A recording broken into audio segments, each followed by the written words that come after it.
You're now listening to the Engage the Rockies podcast, your go-to podcast for local and state issues concerning Colorado.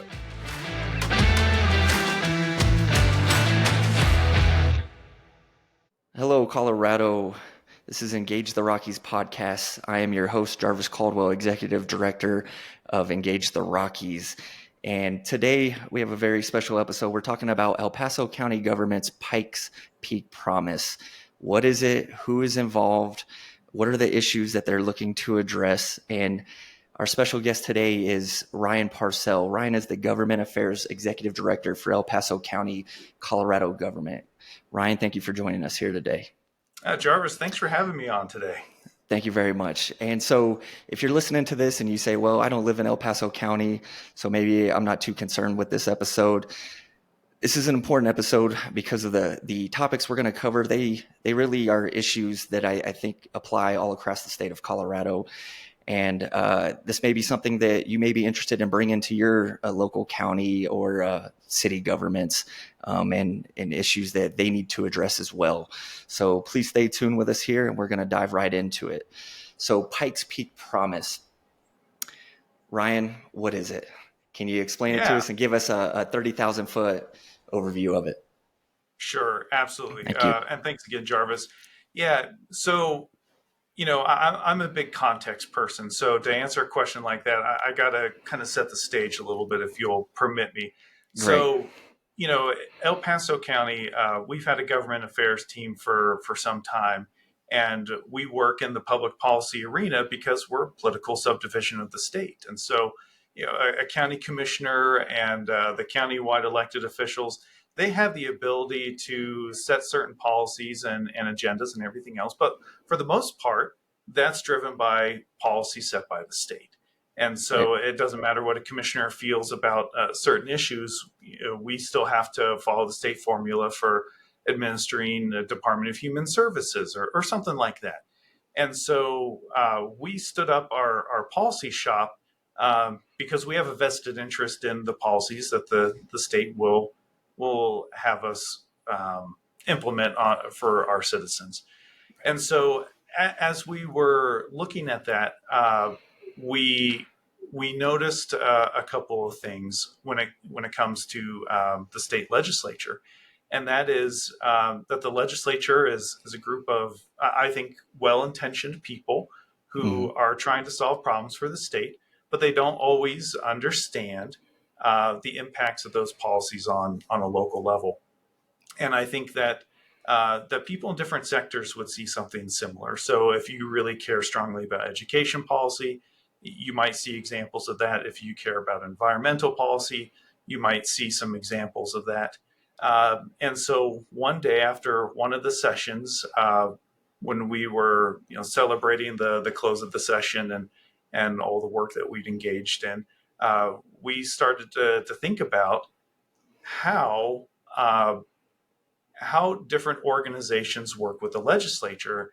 And a lot of times, whether it's a good policy or a policy that has some unintended consequences, we notice that different entities out there might view a proposal like, oh, wow, well, that really impacts us in a good way, but somebody else wasn't impacted positively or left out or something like that. Right. Or maybe this impacts us in a negative way, but somebody else was impacted more. And at least regionally, there just wasn't a lot of collaboration in trying to set common policies that entities and organizations across the board could get behind that would positively impact all of El Paso County. And so that's what we set out to do with the Pikes Peak Promise, was to build a framework for legislative priorities that would benefit all the citizens of El Paso County, even if it wasn't just in one particular entity's lane. Yeah, that's a great overview and explanation of that, and I appreciate that. So when you talk about the county bringing different agencies and entities together, can you kind of expand on that a little bit? Like who in El Paso County different government agencies are involved in the Pikes Peak Promise? Yeah, absolutely. So when we set out to do this, we thought, what who are the people that have the biggest impact on the day-to-day lives of the average citizen in El Paso County? Of course, law enforcement, public safety is a big one. And Right. so we wanted to work with the district attorney's office as well as the sheriff's office. Yep. City government is a big one. Most Hmm. people in El Paso County actually live in the city of Colorado Springs. So we Hmm. wanted some representation from the city. Economic issues are a big one. So we wanted to go with the chamber. Right. And then education. Most Yep. people have children in the education system. Almost everybody's come through the education system, so Right. everybody's interacted with public education one way or another. So that was another big one. So when we got together in Hmm. these little groups and these buckets, we were looking at policies that we thought would impact the greatest amount of people in the region Hmm. in those different buckets and formulated ideas from there. And the result from that was a set of policy parameters that Hmm. we've ascribed the name of the organizations that participated and some of the other entities. We've invited them to formally join on by resolution or whatever their process is Right. to help us push for these common goals. Excellent. Now, I probably should have clarified this in the beginning. So the Pikes Peak Promise, this was rolled out, correct me if I'm wrong, was it maybe October, November of 2023? You're right, October, Okay, it was absolutely. October of 2023. Okay, excellent. And so you had mentioned involving the city as well, because obviously most of the population that live in El Paso County live in Colorado Springs. Now, is that, just for clarification for the listeners, is that, was it city council? Was it the mayor's office? Was it the local police department? Who exactly, like, from the city is involved in that? Yeah, great question. We'd reached out to a couple members of city Mm-hmm. council Okay. because while this was rolled out in October of 23, it Mm-hmm. actually started a bit earlier in 23. And in Okay. between, as your savvy listeners, I'm sure, are well aware, there's mayoral election. Right. And so, do you work with the outgoing administration or the new incoming administration? And sometimes a new elected official needs to needs to needs a little bit of time to figure out which Right. priorities they want to pursue. And Absolutely. so we've had conversations with the mayor's office and look forward to continuing those conversations in the future. Absolutely. Good to hear. So we're just going to cover priorities, big picture priorities. You already mentioned it, just a refresh for the listeners. So it's public safety, unlocking opportunity, cost of living are the three main topics here. And then, so on your press release on the El Paso County government's website, they break down like a list under each one of those three top priorities, and they have pretty specific issues that they want to address on here. And so we'll just go ahead and start at the top with public safety. So for those who are unfamiliar, one of the priorities is removing the $25,000 personal liability and restoring qualified immunity. Now, if I'm not mistaken, this is applying directly to law enforcement officers. Is that correct?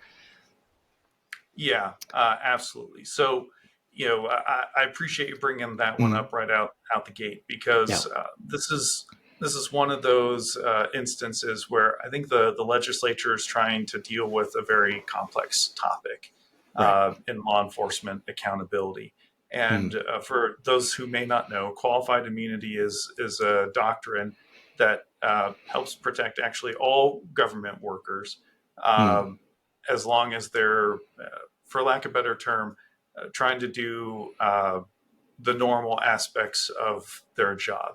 Right. Now, in some instances, uh, in in examples where the police have overstepped their authority, qualified immunity has turned into something of a scapegoat in Mm-hmm. police accountability, at least in the interpretation of a lot of folks that feel strongly about that issue.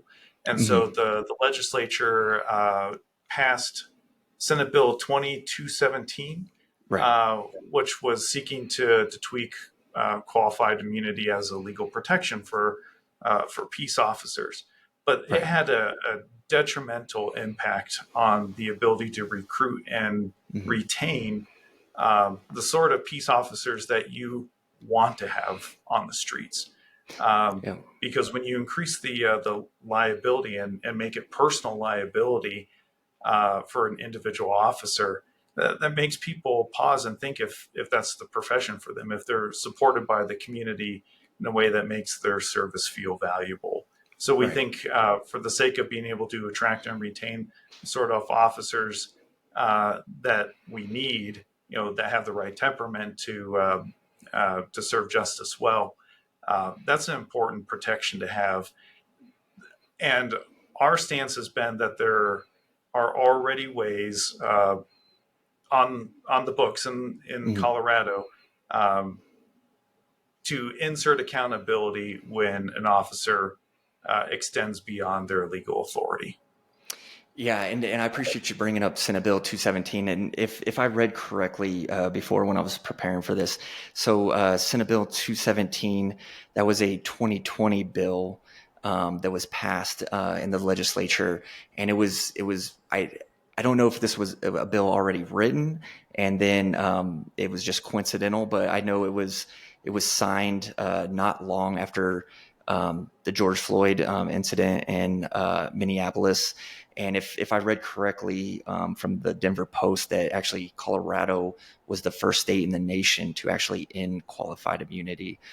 And so I remember when I worked in the legislature, uh, coming into the 2023 session, I remember reading a survey done, and I believe I don't know if it was like the Colorado Fraternal Order of Police or a sheriff's organization. I can't remember exactly who did this survey, but it was across the state of Colorado, different law enforcement agencies, and I remember specifically there were two main issues that department heads in these different law enforcement agencies found that were hurting recruiting and retention. And the top two, number one was like morale and appreciation of police officers was a big one. They felt underappreciated, so that hurt their morale. So that created a public perception, and it was hard for them to recruit new police officers because people were saying, well, why do I want to come into this field when we're just under a microscope and being criticized and not being appreciated. But the other top issue was the qualified immunity issue, and the legal liability it opens them up to. I kind of related to my DoD experience when I was in the military. If I don't know if they call it qualified immunity, but basically if you're on duty and there's something happens, a mishap, whether intentional or not, basically the DoD is the one who actually gets sued because I was under their purview, and not the individual military member gets sued. So I related to that. I don't know if that's a good comparison or not, but that's what comes to mind when I think of qualified immunity for police officers. Yeah, Um, actually, mhm. I think that that's a pretty good comparison Okay. because the Board of County Commissioners and the county itself and those entities are all served with lawsuits for all Right. sorts of things that happen in El Paso County, whether Right. it's somebody got in a car accident Hmm. during a snowstorm or inappropriate or potentially inappropriate behavior on the Right. behalf of an employee. Hmm. So yeah, it's similar to that, but you open that up to an individual Right. uh, where even just going through an accusation can be a costly endeavor. Right. Um, Right. Putting aside whether or not it's founded or something like that, I Yeah. can understand why people would question whether or not the sacrifices is worth it. Right. We all carry insurance around Hmm. with us for driving our vehicles or health insurance or something like that. Right. And it's always the insurance company that gets sued, well, generally. Mm. But if we were always personally liable for everything that happened or were accused of happening, that would get expensive real Right. quick. Yeah. And of course, yeah, that's impacted recruitment. So Yeah. thank you for Thank you for clearing that up. I think a lot of people hear the term qualified immunity, but maybe don't exactly know what that means. So that I think that covers it pretty well. Another one there on public safety is truth in sentencing. And so what the Pikes Peak Promise says is ensuring that those convicted of crimes against persons and repeat offenders serve no less than 85% or 75% of their sentences, respectively. And so something that I learned from Michael Fields, actually from Advanced Colorado, is because he's been pushing this issue. If I'm not mistaken, this is going to be a ballot-wide issue, the truth in sentencing, is that on average in Colorado, those serving prison time only serve about 43% of their actual sentence. And so what I believe you guys are trying to get at here is you're supporting an effort, whether it's the ballot effort or just actually a bill through the legislature, that people need to serve more of their sentence. Yeah, and from a Pikes Peak Promise standpoint, we're not picky. If Right. something on the promise is passed through a statewide ballot initiative or through the legislature, we think that's a good thing, because however it gets done, it benefits the people of El Paso County. And with the truth in sentencing, this is actually something that came from our district attorney's office. The people who are on the ground trying to get justice for those that have been wronged. And they saw a direct correlation between the reoffense rate and the amount of time that somebody serves in their sentence, which, I mean, makes sense. And I know that Right. criminal justice reform and everything else is a really complex topic, and we could talk for hours about any of these things. Right. So, but in an attempt to try to boil it down, if somebody doesn't feel like the crime that they committed has any real consequences, then there's no reason not to do it again. Right. And so you're sending the wrong message to one side of the person who's justice involved, but I think you're sending a really confusing message to the other side of the person or the situation where somebody's justice involved, which is the victim. Yeah. If somebody feels like if their car was stolen or they were mugged or something like that, and it doesn't matter, and society doesn't matter, and then the person is back on the streets and able to do it again, that's a really difficult thing for somebody to internalize. And as somebody who's been a victim of a crime myself, and has been close to a really bad situation where the law was involved, that's when you feel like the law doesn't work for you. It's hard. You start to question whether society works for you or anything Right. else. And so I think it's important to send that positive message to the victim. And I know that our district attorney feels that way, and he lives and breathes this stuff. And Yeah. so when he says that this is important to make his job easier and more meaningful, and try to balance that scale of justice on both sides, that's important to me. Yeah, absolutely. And you mentioned recidivism rates. I've read actually very recently that the recidivism rate in Colorado is around 50%, which is the highest in the country. So basically, and that's repeat offenders after getting out of prison within just 3 years of getting out of prison. It's at 50%. Now, I know the Colorado legislature, it was a bipartisan bill. They passed actually during the 2023 session, which I thought was a good bill. And it basically, it encourages inmates to seek higher education while they're incarcerated, and actually incentivizes them by, I guess you could say, buying down a little bit of time off their sentence with education, because studies have shown that if you get an associate's degree, the recidivism rate drops dramatically. If you get a bachelor's, it drops even more drastically. And then if you get a master's while you're incarcerated, the recidivism rate is like extremely low. Like I'm talking like 0 or 1%. So I do know the legislature has taken some steps like that for criminal justice reform. And like you said, it's a very complicated issue. But I think most people could agree that if you're not even serving half of the time that you were sentenced to, And then chances are with the recidivism rates, you very likely may be committing another crime. I think there's definitely some work that needs to be there. And like you said, it's an injustice to the victims, really.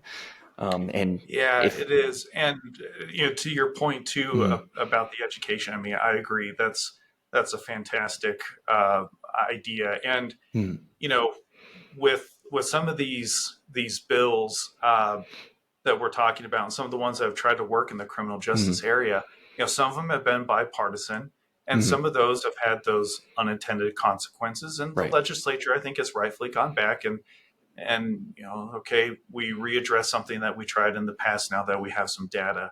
right, Uh, when a bill is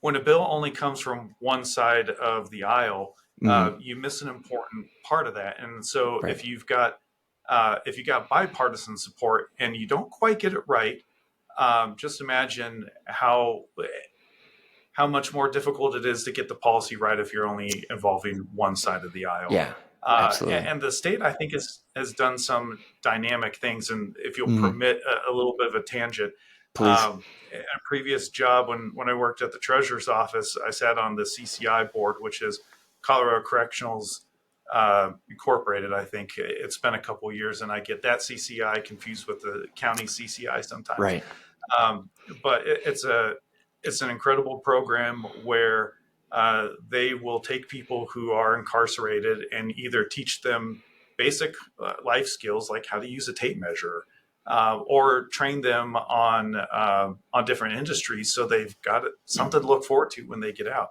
And I think yeah. that's great because I think it's important to get justice, and I think it's important for somebody to have opportunity once they get out to create a new life for themselves if they're reformed. Yeah, absolutely. And I should just note that the bipartisan bill I was referring to in 2023 about buying down your time, that's only for nonviolent offenders. So just to Mm-hmm. clarify that for the audience, so people don't think, well, if you're Yeah, that's a serving good time for distinction. murder, Yeah. yeah, if you're serving time for murder, you can just get 10 degrees and knock off 10 years. No, it doesn't work that way. But yeah, Yeah, good I think distinction. I think many people would agree, like learning skills and things like that while you're incarcerated. I mean, you're there for that time either way. So it can be productive or it could not be productive. And and I think I'm sure there's studies on this, but just common sense says that if you're there and you're serving time and you're learning some kind of skill, even if it's welding or woodworking or anything like that, that the chances your prospects for getting hired when you get out are going to increase, especially if they offer certifications and things like that in those different areas. You get certified in something, you get out, you get a job, because we all know that a lot of those industries are looking for people right now and hurting for workers right now. And so you get employed when you get out and you have this skill and this ability. The chances of you getting back into the system and reoffending, I'm sure, probably greatly decreases. So it's good to see people working on that, and the legislature working on that. So unlocking opportunity is our next big priority, and we can get through these pretty quick. So one of the topics on here is address teacher shortages by automatically allowing military spouses licensed to teach in other states to teach in Colorado. I do know in 2023, I believe the sponsor, I could be wrong about this. I believe it was Representative Don Wilson. I could be wrong about that. I know he was on the education committee and he was working on this in 2023, but it was more of like a pact with other states to come together and make the licensing like cross state lines easier for teachers, because Colorado has its requirements, other states have their requirements, and this was just something to try to make the pipeline easier and get you through quicker. And I imagine that's probably what you guys are aiming at, something similar, but it looks like it pertains specifically for like military spouses. Right. Yeah. And of Mm, course, El Paso County is the home to 100,000 either active duty, retired, or dependent people Right. associated with the military. And so anything that helps those families is near and dear to our hearts. Yeah. I know most of our board is connected to the military in some form Hmm. or another. Either they served or their spouse served. Right. I'm an Army brat. Yeah. And so, you uh, when you're in a community like El Paso County in Colorado Springs, you really see uh, what life is like for somebody in the military. Right. And for some of these folks, they didn't choose to have to come here, but Right. they had a life established in another state. Them or their spouse was assigned here, and either they retire or they're trying to enter the civilian workforce.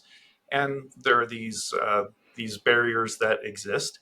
And Hmm. I get it. There's standards for teaching and a whole host of other things for a reason. Um, and uh, and Colorado is in a compact currently, but Hmm. I think that it can be expanded.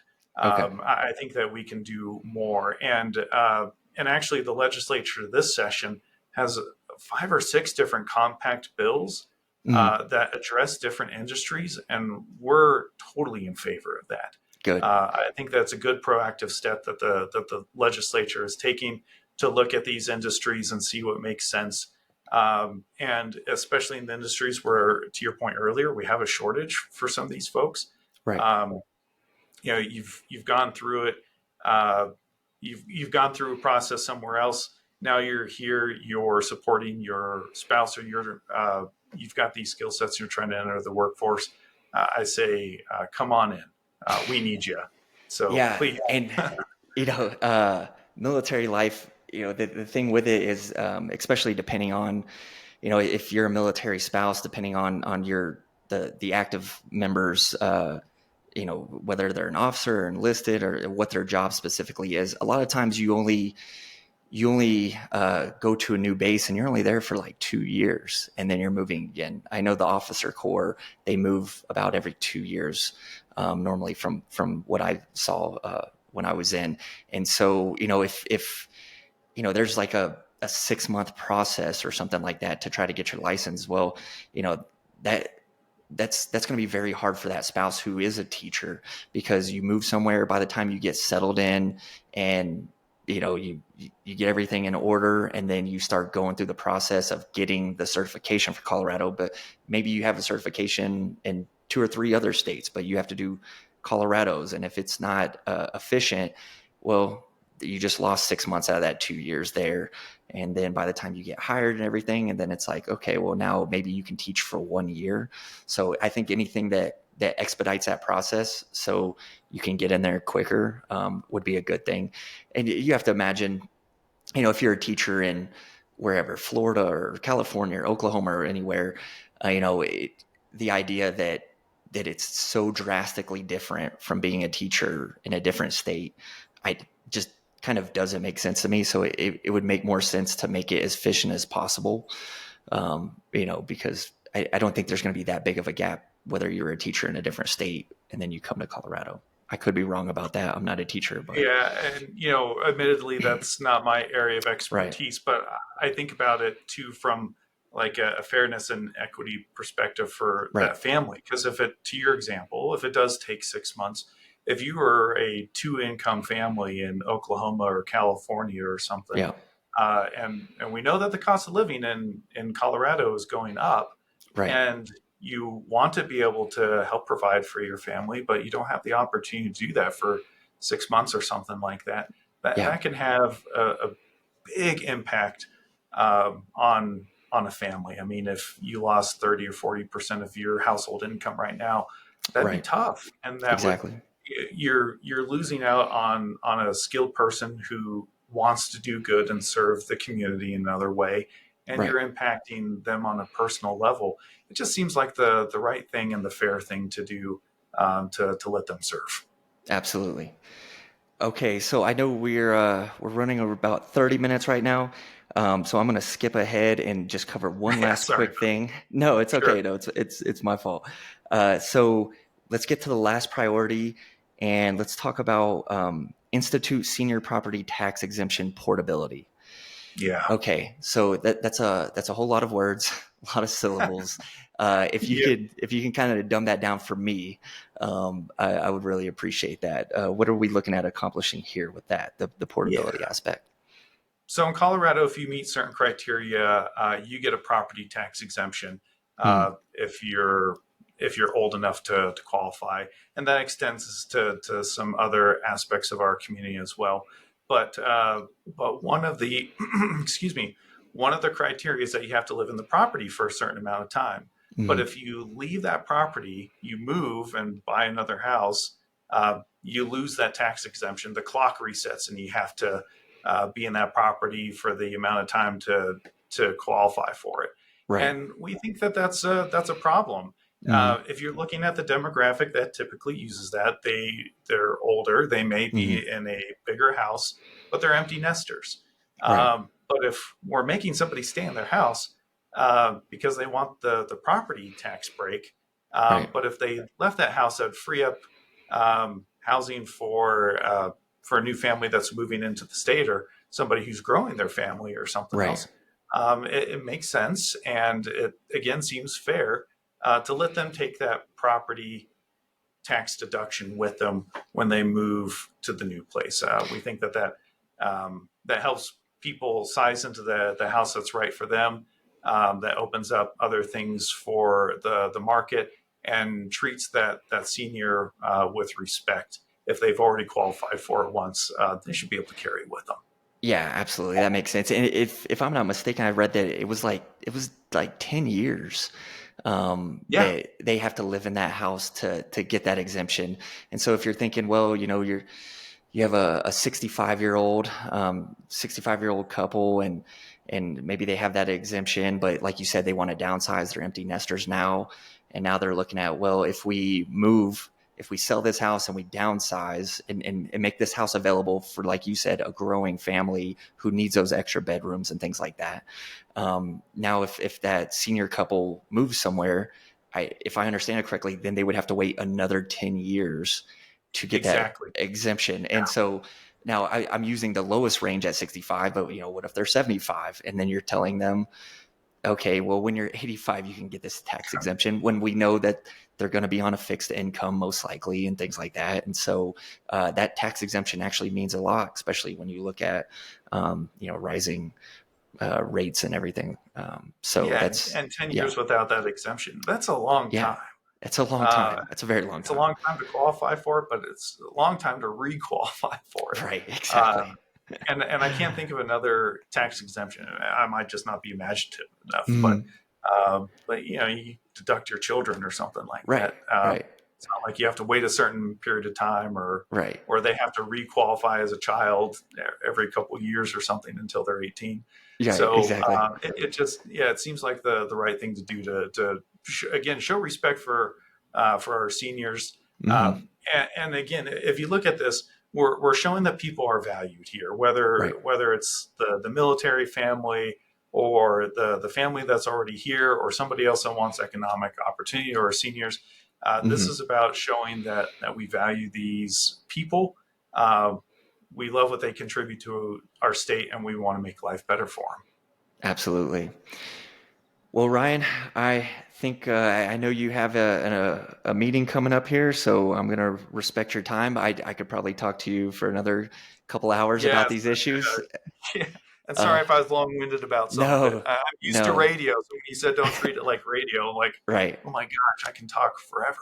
Yeah, yeah. On radio, you have to talk in like 20-second little Yeah, spurts and answers, and you always have to be conscious of commercial breaks and things like that. So no, maybe we can have you back on in the future to talk about some other things that are in Pikes Peak Promise, or maybe an update down the road on, okay, so have we gotten anywhere with this? Has the legislature passed any bills? Have we made any improvements on that? So I think that'd be a good idea I, for a later topic.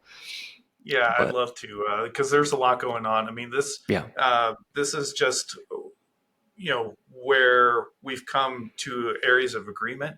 right. But if we were talking about things that were impacting the county or citizens, yeah, there's a Yeah, lot that we could cover. absolutely.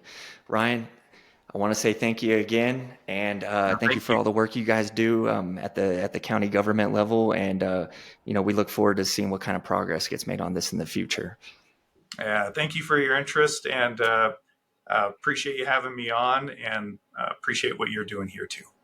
Thank you very much, Ryan. We'll see you later. All right. Thank you for listening to the Engage the Rockies podcast, your go-to podcast for local and state issues concerning Colorado.